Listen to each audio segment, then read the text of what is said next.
কেমন আছেন সবাই? আলহামদুলিল্লাহ। ইন্নাল হামদালিল্লাহ নাহমাদুহু ওয়া নাস্তাঈনুহু মান ইয়াহদিহিল্লাহু ফালা মুদিল্লা লাহু ওয়া মান ইউদ্লিল ফালা হাদিয়া লাহু আশহাদু আল লা ইলাহা ইল্লাল্লাহু ওয়াহদাহু লা শারীকা লাহু وأشهد أن محمدًا عبده ورسوله أما بعد فإن خير الحديث كتاب الله وخير الهدي هدي محمد صلى الله عليه وسلم وشر الأمور محدثاتها وكل بدعة ضلالة وكل ضلالة في النار। মহান আল্লাহ সুবহানাহু ওয়া তাআলার দরবারে শুকরিয়া আদায় করছি।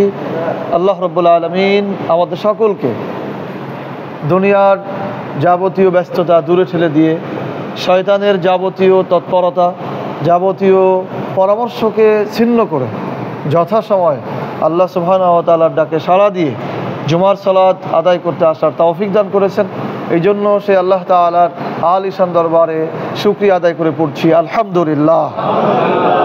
প্রিয় হাজিরিন, আজকের খুতবার আলোচ্য বিষয় মুমিন জীবনে বিনয় ও নম্রতার গুরুত্ব। আজকের খুতবার আলোচ্য বিষয় মুমিন জীবনে বিনয় ও নম্রতার গুরুত্ব। বিনয় ও নম্রতা এটি হচ্ছে মানুষের জীবনের একটা উত্তম চরিত্র। গোটা মানুষের জীবনেই এই চরিত্রটা বিশেষ প্রয়োজন। তার থেকে আলাদা করে মুমিনদের জীবনে এই বিনয় এবং নম্রতার গুরুত্বটা কত বেশি, এইটা আমরা কোরআন এবং সুন্নাহর আলোকে জানার চেষ্টা করব। এটাই হচ্ছে আজকের আলোচনার বিষয়। প্রিয় উপস্থিতি, একজন মুমিনের সর্বপ্রথম চারিত্রিক গুণাবলীই হচ্ছে বিনয় ও নম্রতা। একজন মুমিনের সর্বপ্রথম চারিত্রিক গুণাবলী হচ্ছে বিনয় ও নম্রতা। অর্থাৎ কেউ যদি ঈমান গ্রহণ করে, কেউ যদি মুমিন হয়, কেউ যদি ইসলাম থেকে অনইসলামিক কোনো জীবন ব্যবস্থা বা ধর্ম থেকে ইসলাম গ্রহণ করে, তাহলে তার প্রথম যেই চারিত্রিক কাজগুলি থাকে তার মধ্যে অন্যতম হচ্ছে বিনয় এবং নম্রতা। বিনয় এবং নম্রতা ছাড়া একজন মানুষ কখনোই পরিপূর্ণ মুমিন হতে পারে না। একজন মুমিনের চরিত্রের মধ্যে অবশ্যই বিনয়ী ভাব থাকতে হবে, অবশ্যই নম্রতা থাকতে হবে। আজকের আলোচনায় আমরা জানব কিভাবে আমাদের চরিত্রের মধ্যে, চারিত্রিক গুণাবলীর মধ্যে আমরা বিনয় এবং নম্রতা অর্জন করতে পারি, কিভাবে আমাদের চরিত্রকে আমরা বিনয়ী করতে পারি, কিভাবে নম্র করতে পারি, সেই বিষয়ে আমরা আলোচনা করবো ইনশাআল্লাহ। প্রিয় উপস্থিতি, প্রথমে আমরা জানব বিনয় ও নম্রতার পরিচয়। বিনয় ও নম্রতার পরিচয়। বিনয় ও নম্রতার অর্থই হচ্ছে নিজের চরিত্রকে উদার করা।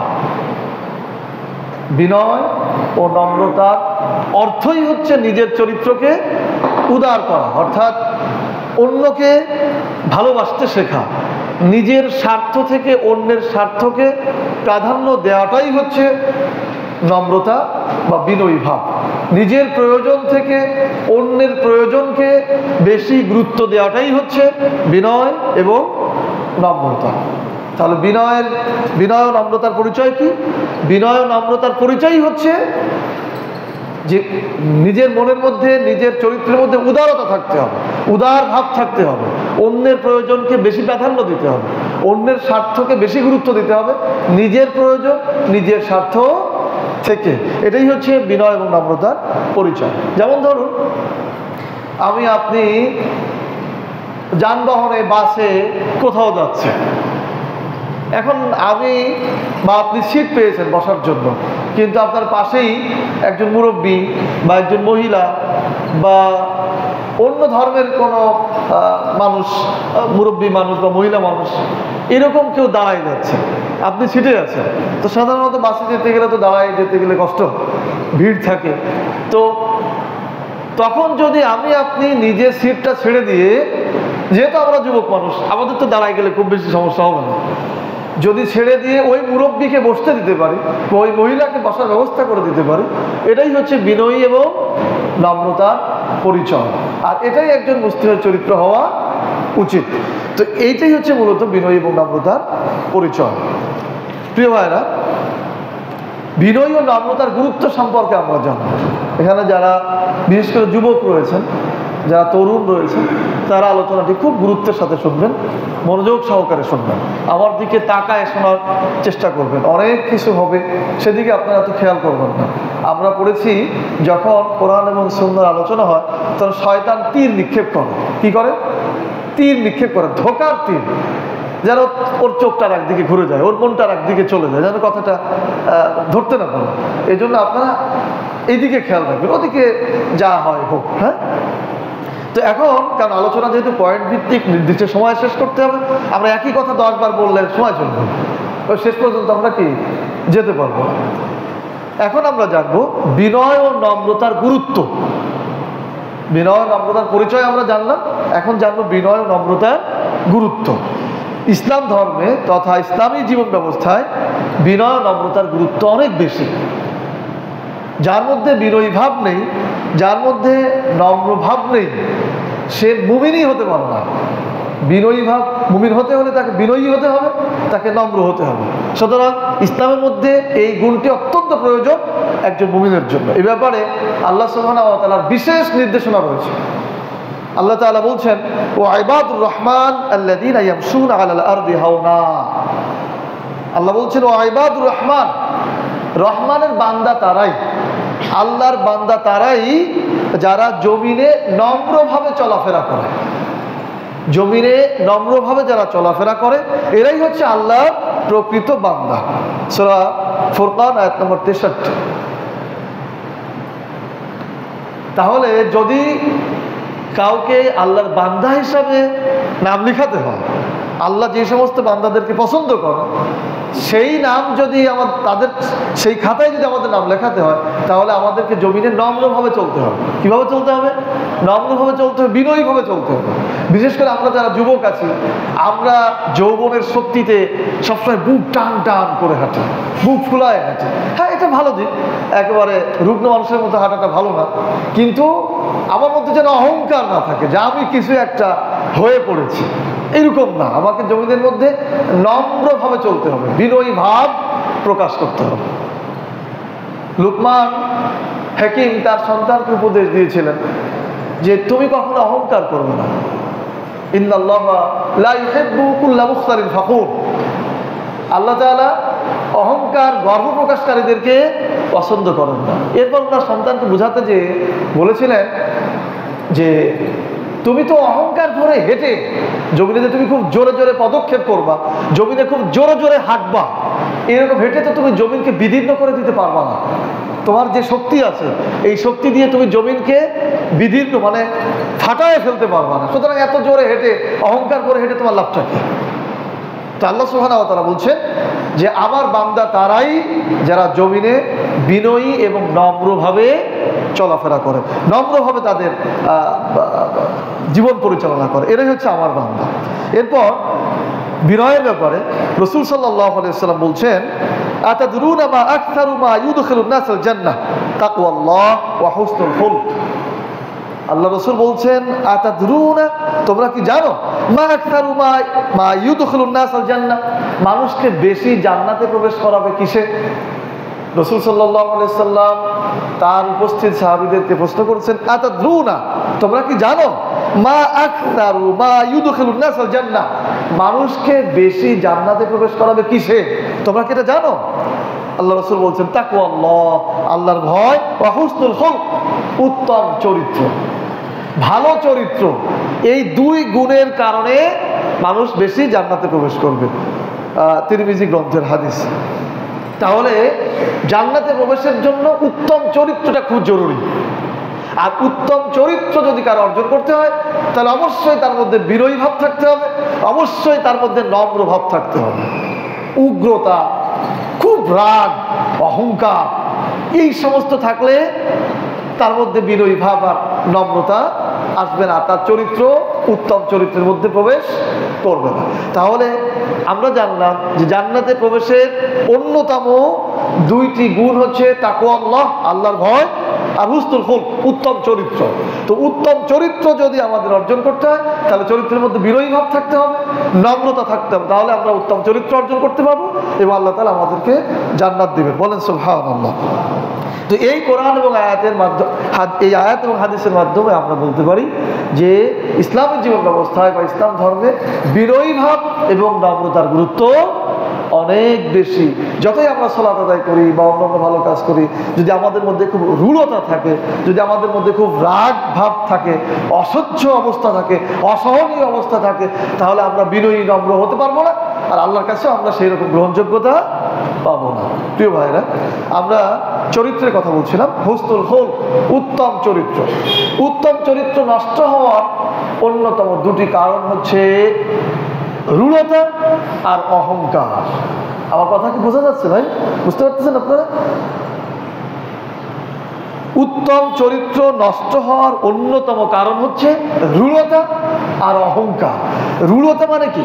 রূঢ়তা মানে হচ্ছে রুক্ষ স্বভাব, রাগ, যাকে তাকে অপমান করার মানসিকতা, বা নিজের শক্তির বলে, নিজের ক্ষমতার বলে, নিজের রাগের বলে যাকে তাকে অপমান করে বসা, এটা হচ্ছে রূঢ় চরিত্রের পরিচয়।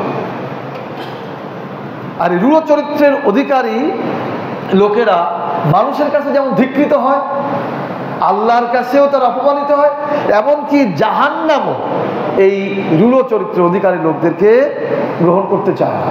দেখেন, এই রূঢ়তার ব্যাপারে আল্লাহ সুবহানাহু ওয়া তাআলা বলছেন, ইন্নাল্লাহা লা ইউহিব্বু কুল্লা মুখতালিন ফাখুর। নিশ্চয় আল্লাহ তাআলা অহংকারী লোকদেরকে পছন্দ করেন না। রূঢ়তা থেকেই মূলত অহংকার আসে।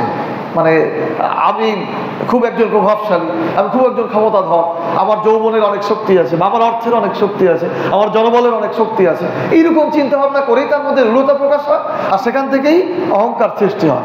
আর এই অহংকারীদেরকে আল্লাহ তাআলা পছন্দ করেন না। রাসূল সাল্লাল্লাহু আলাইহি ওয়াসাল্লাম বলছেন, ইন্না শাররান নাস ইনদাল্লাহ মাগফিরাতান ইয়াউমাল কিয়ামাহ মান তারাকাহুন নাস ইত্তাকা শাররিহি। দেখেন কি গুরুত্বপূর্ণ একটি হাদিস। রাসূল বলছেন, ইন্না শাররান নাস ইনদাল্লাহ মাগফিরাতান ইয়াউমাল কিয়ামাহ। কিয়ামতের মাঠে ওই ব্যক্তি মানুষের মধ্যে সব থেকে নিকৃষ্ট হবে। হাদিসটি আপনারা মনে রাখার চেষ্টা করবেন। কিয়ামতের মাঠে ওই ব্যক্তি মানুষের মধ্যে সব থেকে বেশি নিকৃষ্ট হবে, আল্লাহর কাছে সব থেকে বেশি নিকৃষ্ট হবে মান তারাকাহুন নাস ইত্তাকা শাররিহি।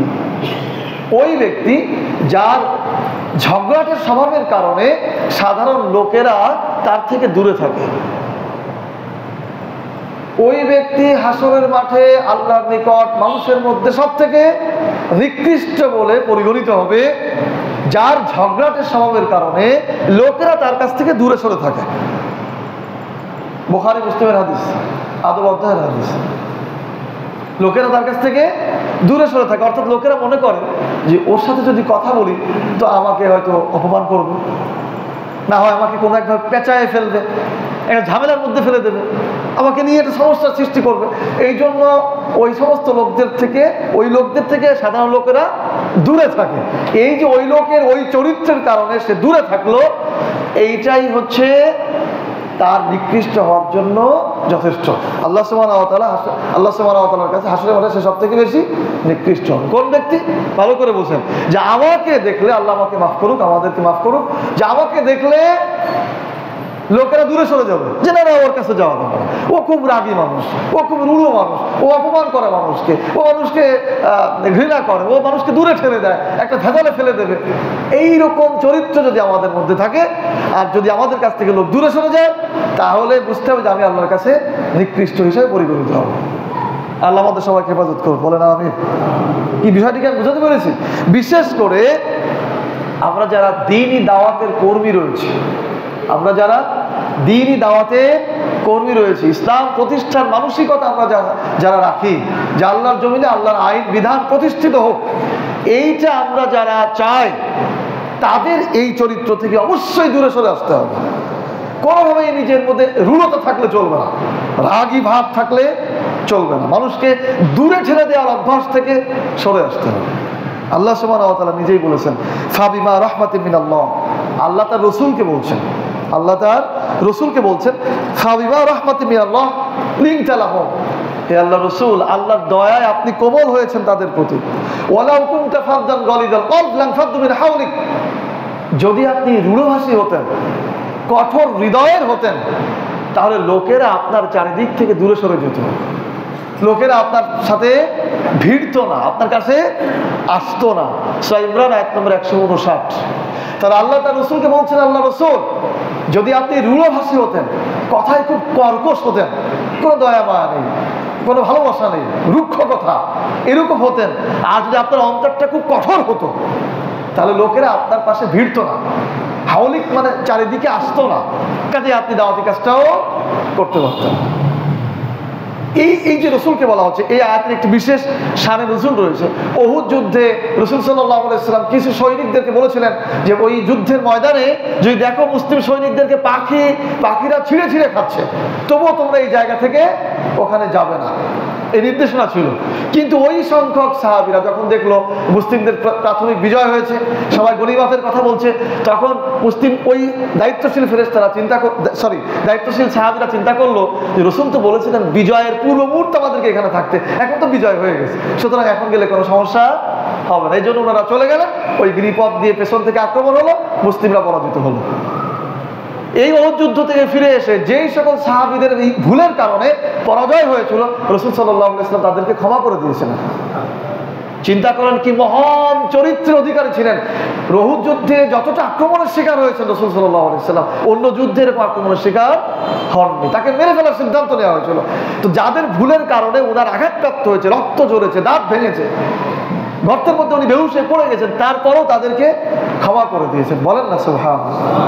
এটি হচ্ছে দ্বীনি দাওয়াতের কর্মীদের চরিত্র। আমাদের চরিত্রটা এরকম হতে হবে। বিশেষ করে আমরা যারা দায়ী, আমরা যারা দ্বীন প্রচার করতে চাই, কে কোন দল করলো এটা দেখার দরকার নেই, যে দল করে করুক, কিন্তু সে আমার মুসলিম ভাই, তাকে বোঝানোর দায়িত্ব আমার। তাকে আপনি দূরে ঠেলে দিলে কোনোদিনই বোঝাতে পারবেন না।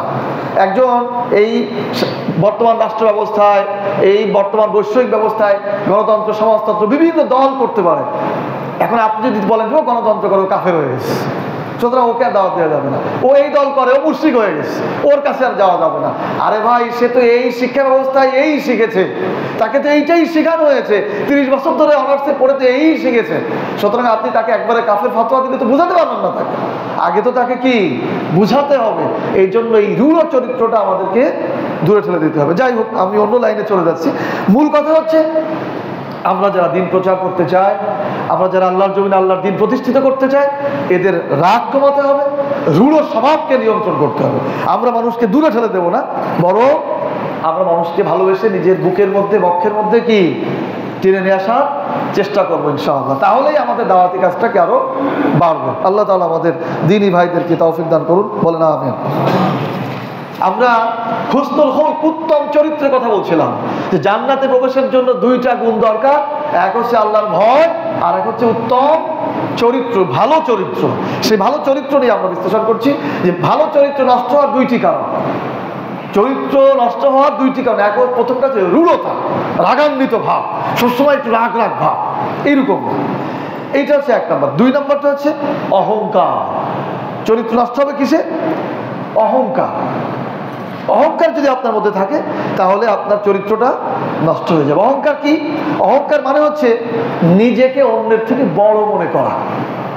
অহংকার মানে নিজেকে অন্যের থেকে বড় মনে করা। আর শক্তি বা ক্ষমতার অন্যায় ব্যবহার করাকে অহংকার বলে। শক্তি, নিজের যে শক্তি আছে, নিজের যে ক্ষমতা আছে, এই ক্ষমতার অন্যায় ব্যবহার করাকে অহংকার বলে। অহংকারী লোক মানুষের কাছে তো ধিক্কৃত হয়ই, এবং আল্লাহর কাছে অপছন্দনীয় হয়। এমনকি জাহান্নামও অহংকারী লোকদেরকে নিতে চায় না। জাহান্নামও অহংকারী লোকদেরকে নিতে চায় না। এর একটা বাস্তব উদাহরণ দিই।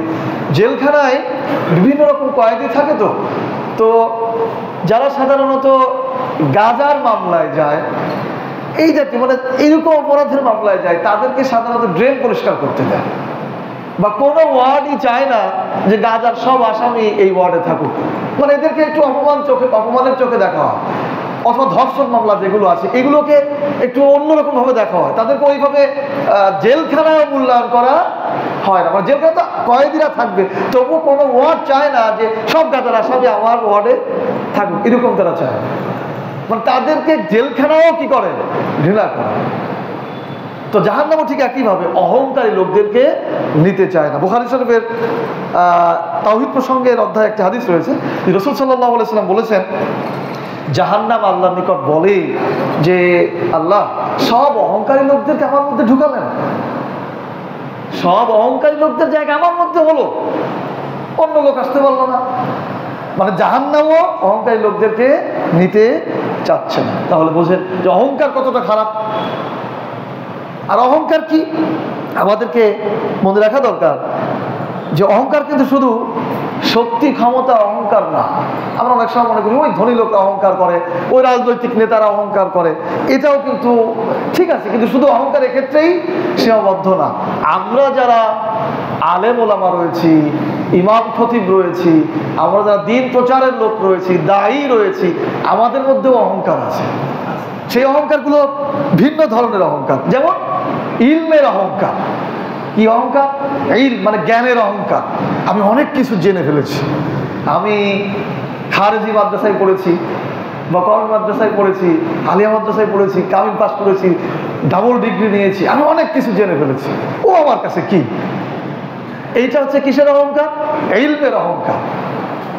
এইটা ইলমকে শেষ করে দেওয়ার জন্য, দ্বীনি দাওয়াতকে শেষ করে দেওয়ার জন্য অন্যতম শয়তানের একটি চক্রান্ত।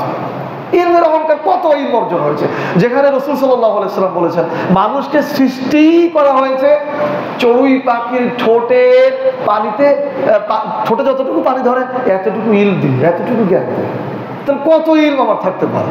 এই জন্য আমরা যারা এই দায়িত্বে আছি, এরকম ইলমের অহংকার করা চলবে না। আমাদের থেকেও আরো জ্ঞানী রয়েছেন, আল্লাহ তাআলা রেখেছেন। এরপর মনে করেন আমাদের মধ্যে আরো অহংকার রয়েছে, সেটা কি? হক দলের অহংকার। কিসের অহংকার? হক দলের অহংকার। মানে ইসলামী দল তো অনেকগুলো আছে না, তো আমরা বলছি আমি হক দল করি, আমার দলই শ্রেষ্ঠ, তোমাদের দল গোমরা। এইটা আর একটা অহংকার। এটা কি আর একটা অহংকার? এইভাবে অহংকার করার কোনো সুযোগ একজন দিনী দায়িত্বশীলের বা দিনী দাওয়াতের কর্মীদের নেই যে আমার দলই হক, এরকম ভাবার কোনো সুযোগ নেই। আরেকটি অহংকার হচ্ছে বিশুদ্ধ আকীদার অহংকার। এই অহংকারটা বর্তমান বেশি হয়েছে, এটা আপনারা বুঝবেন যে আমি সহি আকীদার লোক, আমি বিশুদ্ধ আকীদার লোক, আমি সালাফি মানহাজের লোক, তোমরা সব বেদাতি, তোমরা সব গুমরাহ, তোমরা সব মুশরিক। এইটা হচ্ছে আর একটা অহংকার। কি অহংকার? বিশুদ্ধ আকীদার অহংকার। না, আপনি এই অহংকার করতে পারেন না, কারণ নিজেকে জান্নাতি বলার তো সুযোগ নেই। রাসূল সাল্লাল্লাহু আলাইহি ওয়াসাল্লাম বলেছেন এক ব্যক্তি আমল করতে করতে করতে করতে এত দূর পর্যন্ত পৌঁছে গেছে যে জান্নাত তার কাছ থেকে মাত্র আধা হাত বা এই মুঠো হাত দূরে। তখন সে এমন কথা বলে ফেলবে, এমন কাজ করে ফেলবে যে জান্নাত তার কাছ থেকে যোজন যোজন দূরে চলে যাবে। আবার এমন ব্যক্তি পাপ করতে করতে জাহান্নামের নিকটবর্তী চলে গেছে, আধা হাত বা মুঠো হাত, এক হাত সামনে আছে, তখন সে এমন একটি ভালো কাজ করে বসবে, আল্লাহ সুবহানাহু ওয়া তাআলা তার জন্য জান্নাতকে কাছে দিয়ে দেবেন। বলেন না সুবহানাল্লাহ। এই হাদিসগুলো দিয়ে রাসূল সাল্লাল্লাহু আলাইহি ওয়াসাল্লাম বোঝাতে চেয়েছেন অহংকার করা যাবে না। কিসের তোমার হক দল, কিসের তোমার বিশুদ্ধ আকীদা? যে কোনো মুহূর্তে তোমার সবকিছু পরিবর্তন হয়ে যেতে পারে। মৃত্যু যদি হয় ইমানের উপরে, লা ইলাহা ইল্লাল্লাহর উপরে যদি মৃত্যু হয়ে যায়, তারপর তুমি বলতে পারো আমি ইমানদার। এর আগে শয়তানের ধোঁকা যে কোনো মুহূর্তে চলে আসতে পারে। প্রিয় ভাইয়েরা, আজকের আলোচনাটা তাত্ত্বিক আলোচনা, আত্মার পরিশুদ্ধির আলোচনা। সুতরাং আমরা বিশেষ মনোযোগ দিয়ে শুনবো এবং আমরা যারা রয়েছি আমরা এই বিষয়গুলি অবশ্যই চেষ্টা করবো এগুলি যেন আমাদের মধ্যে না থাকে। আমাদের দিনী ভাইদের সাথে কথা বলতে গেলে আমরাই বিপর্যস্ত হয়ে যায়, আমাদেরকেই তারা বিভিন্নভাবে অপমান করার চেষ্টা করে। না, এইগুলো ঠিক না। আমরা তো এভাবে যদি বিভিন্নভাবে ভাগে ভাগ হয়ে যায়, আমার দল ঠিক, তোমার লোক ভালো না, তুমি সহি আকীদার না, তুমি গোমরাহ, তুমি মুশরিক, তাহলে আমরা সামনে আগাতে পারবো না। আর একটা বিষয় লক্ষ্য করে দেখবেন, যেই ভাইয়েরা এই শুধু এইগুলো বলে অমুক হক না, অমুক বিশুদ্ধ না, তাদের দ্বারা দাওয়াতি কাজ সামনে অগ্রসর হয় না। তারা যা ছিল তাই থেকে যায়, লোকেরা তাদের কাছ থেকে দূরে সরে যায়। আল্লাহ আমাদের ভাইদেরকে কবুল করুন, বলেন আমিন। প্রিয় ভাইয়ের, আলোচনার বিষয় ছিল মুমিন জীবনে বিনয় এবং নম্রতার গুরুত্ব। এখন আমরা জানব ব্যক্তি জীবনে বিনয় নম্রতা অর্জনের বাস্তব উপায়। ব্যক্তি জীবনে বিনয় ও নম্রতা অর্জনের বাস্তব উপায়, অর্থাৎ কি করলে আমরা ব্যক্তি জীবনে বিনয় এবং নম্রতাকে নিয়ে আসতে পারি, মানে আমি বিনয়ী হতে পারি, আমি নম্র হতে পারি, কোন কাজগুলি করবে? এক নম্বর হচ্ছে নিজের ঈমান ও আমলকে তুলনামূলক কম মনে করা। নিজের ঈমান ও আমলকে তুলনামূলক কম মনে করা। যখন কোনো মানুষ নিজের ঈমান এবং আমলকে অন্যের তুলনায়, অন্য মুসলিম বা অন্য ঈমানদারের তুলনায় কম মনে করবে, তখন সে আল্লাহর কাছে নিজেকে ছোট মনে করবে, তখন সে আল্লাহর কাছে বিপদগ্রস্ত অবস্থায় আসে বলে মনে করবে, তখন সে আর এগুলো নিয়ে অহংকার প্রকাশ বা রূঢ়তা প্রকাশ করার সুযোগ পাবে না। সাহাবায়ে কেরামগণ এভাবেই করতেন, এমনটাই করতেন। তার একটি উদাহরণ হচ্ছে, রাসূল সাল্লাল্লাহু আলাইহি ওয়াসাল্লাম ইন্তেকালের পূর্বে হুযায়ফা ইবনে ইয়ামান রাদিয়াল্লাহু তাআলা আনহু ওনার কাছে মুনাফিকদের তালিকা লিখে দিয়ে গিয়েছিলেন। তো ওমর রাদিয়াল্লাহু তাআলা আনহু যখন জানলেন যে হুযায়ফা রাদিয়াল্লাহু তাআলা আনহুর কাছে মুনাফিকদের তালিকা লেখা আছে, ওমর রাদিয়াল্লাহু তাআলা আনহু চিন্তিত হয়ে পড়লেন যে আমার নামটা কি ওই তালিকার মধ্যে আছে কিনা। উনি একদিন গোপনে হুযায়ফা রাদিয়াল্লাহু তাআলা আনহুর কাছে যে বললেন যে হুযায়ফা, তোমার কাছে তো রাসূল ইন্তেকালের পূর্বে মুনাফিকের তালিকা লিখে রেখে গেছে, ওই তালিকার মধ্যে আমার নামটা কি আছে নাকি? প্রিয় ভাইরা, একটু ভাবেন তো, ওমর কে এসে? রাসূল সাল্লাল্লাহু আলাইহি ওয়াসাল্লাম বলেছেন, আমার পরে যদি কেউ নবী হতো, নবী হওয়ার যোগ্য কেউ হতো, সে হতো ওমর। ওমর রাদিয়াল্লাহু তাআলা আনহুর কথাকে সাপোর্ট করে আল্লাহ তাআলা 5টি আয়াত অবতীর্ণ করেছেন। ওমর যা বলেছেন, যে পরামর্শ দিয়েছেন, যে সিদ্ধান্ত নিয়েছেন, তার উপরে আল্লাহ সুবহানাহু ওয়া তাআলা কোরআনে 5টি আয়াত অবতীর্ণ করেছেন। রাসূল বলেছেন, ওমর যেই পথ দিয়ে হাঁটে সেই পথ দিয়ে শয়তান পর্যন্ত হাঁটে না। সেই ওমর নিজেকে নিয়ে ভেবেছেন যে আমি কি মুনাফিক হয়ে গেলাম না তো, বা আমার নামটা মুনাফিকের খাতায় লেখা নেই তো, এইভাবে উনি ভেবেছেন। সাহাবারা যে বিনয়ী ছিলেন, নম্র ছিলেন, এজন্য তাদের মধ্যে এসেছিল। কিন্তু আমরা মনে করি আমরা মুজাহিদ, আমরা দ্বীনি আন্দোলনের কর্মী, আমরাই শ্রেষ্ঠ। এটা ভাবতেন না সাহাবায়ে কেরামরা। আমাদের এভাবে ভাবারও সুযোগ নেই। প্রিয় ভাইরা, এভাবে নিজেকে নিয়ে যদি আমরা ভাবি, তাহলে আমাদের মধ্যে বিনয়ী এবং নম্র ভাব চলে আসবে। আল্লাহ তাআলা আমাদেরকে তৌফিক দান করুন, আমিন। 2 নম্বর, নিজের মর্যাদাকে তুলনামূলক কম মনে করা। নিজের জীবনে কিভাবে বিনয়ী হবেন, নম্র হবেন, আমি সেটা শেখানোর চেষ্টা করছি। 2 নম্বর, নিজের মর্যাদাকে তুলনামূলক কম মনে করা। আমার থেকে অন্যরা আরো বেশি মর্যাদাশীল আছে, এইটা মনে করতে হবে। তাহলে আমার আপনার মধ্যে বিনয় এবং নম্র ভাব প্রকাশ পায়। রাসূল সাল্লাল্লাহু আলাইহি ওয়াসাল্লাম এরকমটাই মনে করতেন। রাসূল সাল্লাল্লাহু আলাইহি ওয়াসাল্লামের সামনে যখন সাহাবায়ে কেরামগণ প্রশংসা করতেন, তখন রাসূল সাল্লাল্লাহু আলাইহি ওয়াসাল্লাম বলতেন যে তোমরা আমাকে অতিরঞ্জিত প্রশংসার পাত্র করবে না। যেভাবে মরিয়ম ইবনে ঈসা প্রশংসা করত, সেভাবে আমার প্রশংসাকে বৃদ্ধি করবে না। ইন্নামা আনা আব্দুন ফাকুলু আব্দুল্লাহ ওয়া রাসূলুহু। আমি আল্লাহর একজন বান্দা মাত্র। উনি মাত্র শব্দটি ব্যবহার করেছেন। আমি একজন আল্লাহর বান্দা মাত্র, সুতরাং আব্দুল্লাহ আমাকে বলবে আমি আল্লাহর বান্দা, আল্লাহর রাসূল। এর বেশি কিছু বলার দরকার নেই, এর বেশি কিছু লকব আমাকে দেওয়ার দরকার নেই। রাসূল, যার কথা আল্লাহ সুবহানাহু ওয়া তাআলা বলেছেন, লাকাদ কানা লাকুম ফি রাসূলিল্লাহি উসওয়াতুন হাসানাহ। তোমাদের জন্য যদি কারোর মধ্যে আদর্শ থেকে থাকে, সে আদর্শ রয়েছে শুধু মুহাম্মদ সাল্লাল্লাহু আলাইহি ওয়াসাল্লামের মধ্যে, যার ব্যাপারে অসংখ্য আয়াত, অসংখ্য হাদিস রয়েছে। আমরা অন্য কোনো একদিন আলোচনা করব। তিনি বলছেন যে আমাকে তোমরা শুধু আল্লাহর একজন বান্দা আর রাসূল, এর বেশি কিছু বলার দরকার নেই। তাহলে ওনারা নিজেদের কিভাবে ভাবতেন? যদি আমরা এভাবে নিজেদেরকে ভাবি, তাহলে আমাদের মধ্যে বিনয়ী এবং নম্র ভাব চলে আসবে। প্রিয় ভাইরা, 3 নম্বর, নিজের শক্তি ক্ষমতাকে ক্ষণস্থায়ী মনে করা। 3 নম্বরে আমরা বলছি, এখন বলছি হচ্ছে কিভাবে নিজের জীবনে এটা বাস্তবায়ন করা যায়। 3 নম্বর, নিজের শক্তি ক্ষমতাকে ক্ষণস্থায়ী মনে করা। নিজের শক্তি ক্ষমতাকে ক্ষণস্থায়ী মনে করা। শক্তি আর ক্ষমতার মোহেই মূলত মানুষ অহংকারী হয়। শক্তি ক্ষমতার মোহেই মূলত মানুষ রূঢ় হয়। আর অহংকার আর রূঢ়তার কারণেই মানুষের চরিত্র নষ্ট হয়ে যায়। যুবকরা মনে করে যে আমি যুবক, সমস্ত শক্তি আমার কাছে পরাজিত। সাধারণত যৌবন বয়স এরকমই হয়। রাজনৈতিক নেতা মনে করে আমার অনেক লোকজন আছে, সব শক্তি আমার কাছে পরাজিত। কি বিষয়টা অনেকটা এরকম না? কিন্তু এই শক্তি যে ক্ষণস্থায়ী এইটা আমরা ভাবি না। এই জন্য আমাদের মধ্যে রূঢ়তা আসে, অহংকার আসে। একজন যুবক খুব সুঠামদেহী, আল্লাহ না করুন কোনো যুবককে এভাবে যেন অসুস্থতা না দেন, তার হঠাৎ একটি দুরারোগ্য ব্যাধি হলো ওই বয়সে, তার কি আর শক্তি থাকবে? এত দরকার নেই, সামান্য একটু জ্বরও যদি হয়, 3 দিন জ্বর হয়েছে একজন যুবকের, জ্বর সবচেয়ে ছোট একটা অসুস্থতা, তখনও কি ওই শক্তি আর থাকবে? তাহলে এত অহংকার করে কি লাভ? আর রাজনৈতিক শক্তি তো থাকেই না। তুরুপের তাস বোঝেন, মুহূর্তের মধ্যে কি হয়, শেষ হয়ে যায়। এটা তো আমরা ইতিহাস জেনেছি, সেই ফেরাউন, নমরুদ, হামান এগুলো জেনেছি, এবং বর্তমানেও আমরা পৃথিবীর বিভিন্ন জায়গাতে আমরা, এমনকি আমাদের দেশেও আমরা দেখছি। কাজে এই সমস্ত ক্ষমতা একেবারে অস্থায়ী। আল্লাহ সুবহানাহু ওয়া তাআলা বলেছেন, কুল, হে রাসূল আপনি বলুন, বলে দিন মানুষকে। কি বলে দিন? আল্লাহুম্মা মালিকাল মুলক, হে আল্লাহ মালিকাল মুলক, সমস্ত ক্ষমতা, রাজত্ব, প্রভুত্ব, কর্তৃত্ব সমস্ত কিছু তোমার, এই রাজত্ব তোমার। তুতিল মুলকা মান তাশা, তুমি যাকে ইচ্ছা ক্ষমতা দাও, ওয়া তানজিলুল মুলকা মিম্মান তাশা, আবার যার কাছ থেকে ইচ্ছা ক্ষমতা কেড়ে নাও। এটি তোমার ইচ্ছা দিন। ওয়াতুইজ্জু মান তাশা ওয়া তুযিল্লু মান তাশা, যাকে ইচ্ছা সম্মানিত করো, যাকে ইচ্ছা তুমি লাঞ্ছিত করো, অপমানিত করো।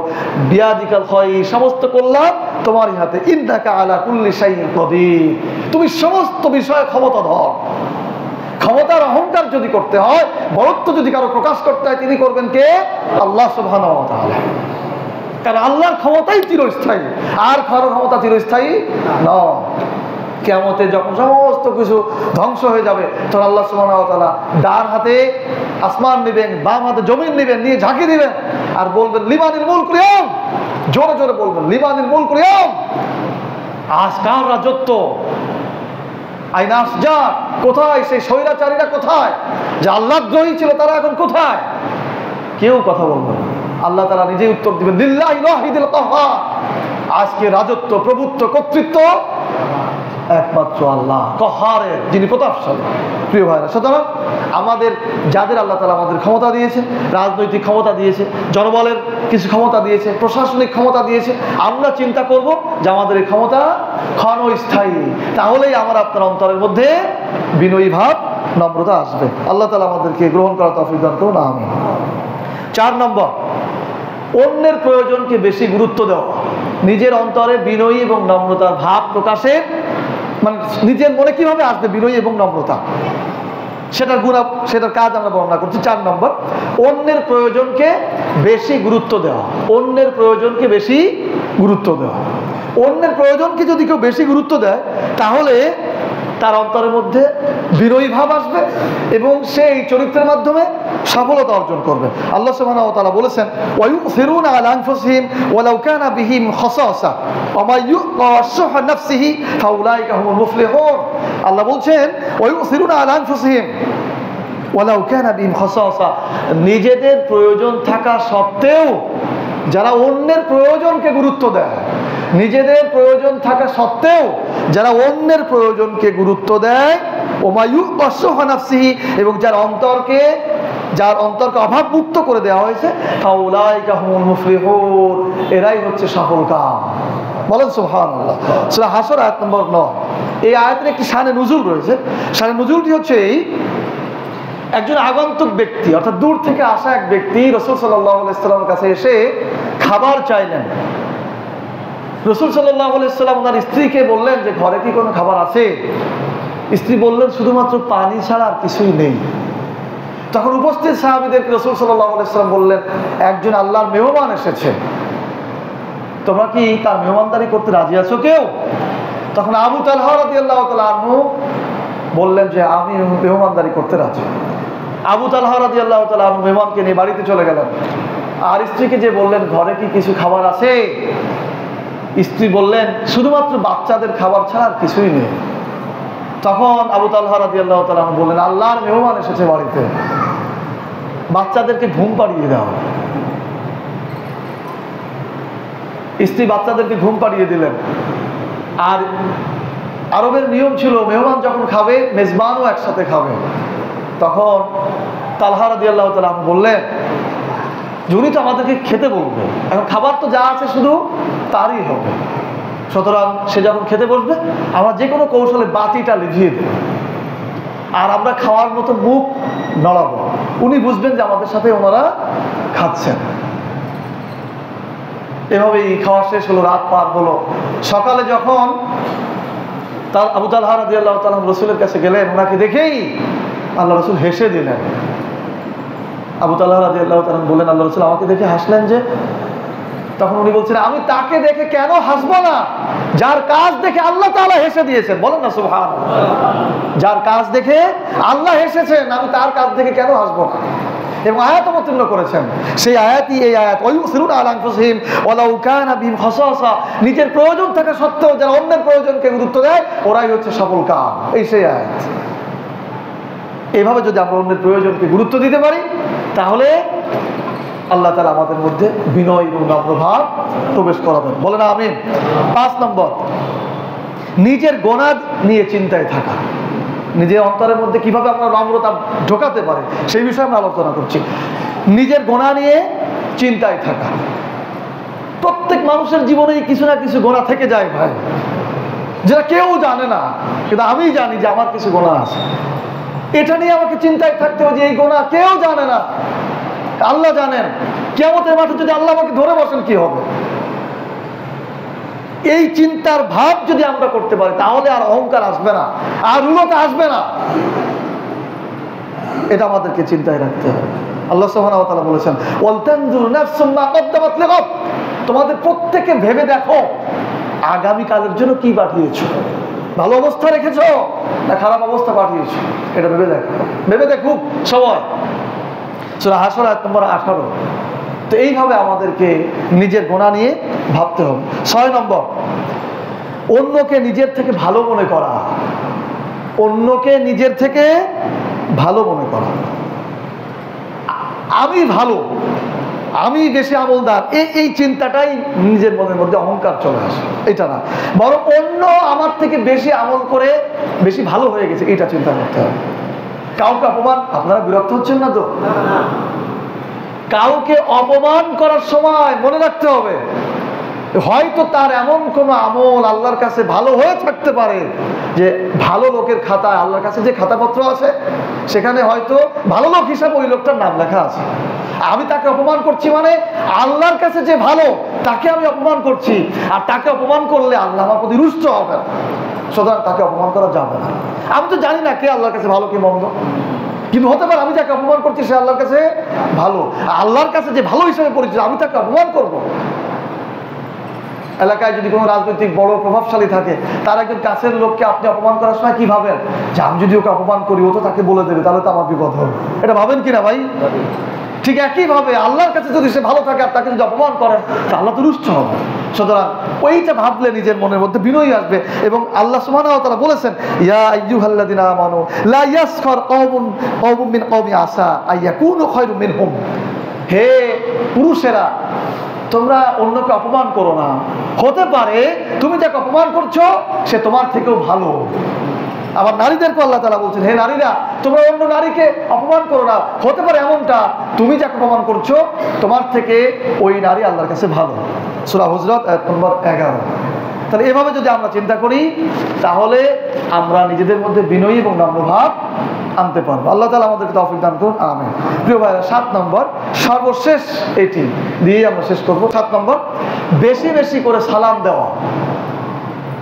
নিজের অন্তরের মধ্যে বিনয়ী এবং নম্র ভাব আনতে হলে যে কাজগুলি করতে হবে সেটা আমরা বলছি। সর্বশেষ 7 নম্বর, বেশি বেশি করে সালাম দিতে হবে। কেউ যদি আপনাকে সালাম নাও দেয়, আপনি দিবেন। আমরা সালাম পাওয়ার অপেক্ষা করব না।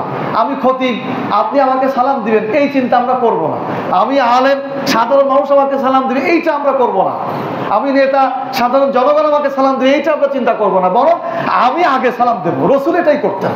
রসুল যদি আগে সালাম দিতে পারে, তাহলে আমার কিসে বাধা দিল আগে সালাম দিতে? এই জন্য আমরা আগে মানুষকে সালাম দেবো, বেশি বেশি করে সালাম দেবো। আর মানুষকে খাওয়াবো। কি করব? মানুষকে খাওয়াবো, দাওয়াত দিয়ে বাড়ি নিয়ে কি করব? খাওয়াবো। এই দুইটা কাজ যদি আমরা করি, তাহলে আমাদের অন্তরের মধ্যে বিনয়ী এবং নম্র ভাব আসবে। রাসূল সাল্লাল্লাহু আলাইহি ওয়াসাল্লামের এরকম একটি হাদিস রয়েছে, আন আব্দুল্লাহ ইবনে ওমর রাদিয়াল্লাহু তাআলা ওয়া ইবনে আস রাদিয়াল্লাহু তাআলা আনহুমা আন্না রাজুলান সাআলা রাসূলুল্লাহ সাল্লাল্লাহু আলাইহি ওয়াসাল্লাম আইয়ুল ইসলামি খায়র ক্বালা তুতিমুত তাআম ওয়া তাকরাউস সালাম আলা মান আরাফতা ওয়া মান লাম তা'রিফ। আল্লাহ রাসূল বলছেন, এক ব্যক্তি এসে রাসূলের কাছে প্রশ্ন করলেন যে সব থেকে ভালো কাজ কি? আপনারা হাদিসটা হয়তো জানেন, ইসলামের সব থেকে কল্যাণকর কাজ কি? তখন আল্লাহ রাসূল দুটি কাজের কথা বললেন। এক হচ্ছে বেশি বেশি মানুষকে সালাম দেওয়া, আর সাধারণ মানুষদেরকে বেশি বেশি দাওয়াত করে খাওয়ানো, সে পরিচিত হোক অপরিচিত হোক। বুখারী মুসলিমের হাদিস। তাহলে আমরা বেশি বেশি কি করবো? সালাম দেব। আমার সাথে সবাই এখন মুখ খুলে সালাম দেন তো, আমি দেওয়ার পরে আপনারা দিবেন, উত্তর দেওয়া লাগবে না, আমি সালাম দেব, আপনারাও কি সালামই দিবেন। আসসালামু আলাইকুম ওয়া রাহমাতুল্লাহ। আরেকবার আসসালামু আলাইকুম ওয়া রাহমাতুল্লাহ। বেশি বেশি দিবেন। আল্লাহ সুবহানাহু ওয়া তাআলা আমাদের সকলকে এই সমস্ত আমল করে নিজেদের অন্তরে বিনয়ী এবং নম্র ভাব আনার সুযোগ দান করুন। সকলে বলি আমিন। সুবহানাকাল্লাহুম্মা ওয়া বিহামদিক আশহাদু আল্লা ইলাহা ইল্লা আনতা আস্তাগফিরুকা ওয়া আতুবু ইলাইক।